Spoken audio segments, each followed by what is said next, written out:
రాష్ట్ర వ్యాప్తంగా నిర్వహిస్తున్న మధ్యాహ్న భోజన పథకం కార్మికులకు శిక్షణ కార్యక్రమాన్ని మంగళవారం శ్రీకాళహస్తి పట్టణంలోని జిల్లా పరిషత్ బాలికల ఉన్నత పాఠశాలలో శ్రీకాళహస్తి ఎంఈఓలు భువనేశ్వరి బాలయ్య అధ్యక్షతన నిర్వహించారు. ఈ కార్యక్రమానికి మండలంలోని 143 పాఠశాలల నుండి మధ్యాహ్న భోజన కార్మికులు విచ్చేశారని, వారికి మెనూ ప్రకారం వంటలు ఏమి చేయాలి, అలాగే పరిశుభ్రత, గ్యాస్ లీకేజీ వల్ల జరిగే ప్రమాదాల గురించి తీసుకోవాల్సిన జాగ్రత్తలపై అవగాహన కల్పించినట్లు ఎంఈఓలు భువనేశ్వరి, బాలయ్య సంయుక్తంగా తెలియజేశారు.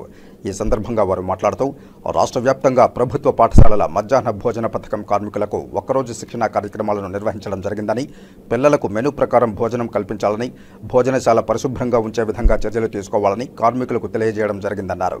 అదేవిధంగా వంట గ్యాస్ వద్ద ప్రమాదాలు జరిగినప్పుడు ఏ విధంగా రక్షించుకోవాలనే దానిపై ఫైర్ డిపార్ట్మెంట్ ద్వారా డెమో చేసి చూపించడం జరిగిందని తెలియజేశారు.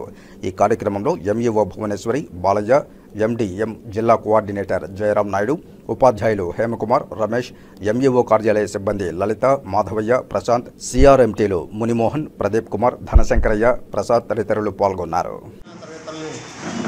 రాష్ట్ర వ్యాప్తంగా జరుగుతున్నాయి. అందులో భాగంగానే మన శ్రీకాళహస్తి మండలంలో ఈరోజు మొత్తం 143 పాఠశాలల నుంచి ఈ మధ్యాహ్న భోజనం చేసేటువంటి కార్మికులు అందరూ కూడా హాజరవడం జరిగింది.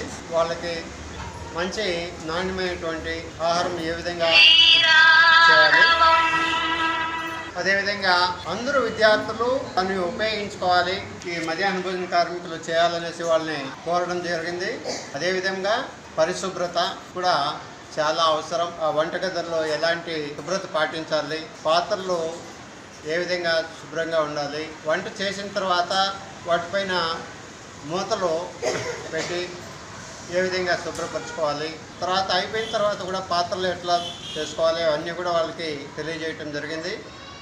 అదేవిధంగా దీనికి అబ్జర్వరు, జిల్లా observer, DIET lecturer Shri Jayaram Naidu sir కూడా జిల్లా వ్యాప్తంగా వారు పరిశీలించినటువంటి విషయాలంతా కూడా మధ్యాహ్న భోజన కార్మికులకి తెలియజేశారు.